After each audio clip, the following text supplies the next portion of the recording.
And I learned something after 2 decades of speaking from the stage. Number one, when I get out on stage, I actually plant my feet so that I'm confronting the audience. Now, this may sound like not a big deal, but if you're a brand new speaker, when I first started speaking, I literally would walk back and forth and I could never confront the audience. So my first talk ever at 22 years old, I was literally pacing back and forth, and I couldn't look at the audience and it was terrible. And actually that night was a semi-success, even though I wasn't that good.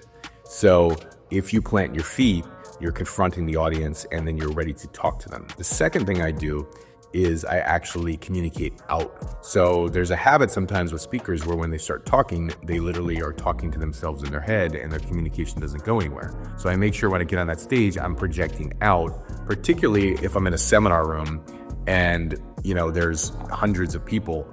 I got to make sure that I get my message to the back row as well. So that's one of the second things I do. The third thing that I do is after I've communicated out, I start communicating to people in the audience. Like I look at people and I confront them. Now, this is a little bit of a big deal too, because when you're speaking, sometimes if you just walk out of the stage and start looking at people, it's awkward and you don't have your feet planted or your confront in yet to start doing that.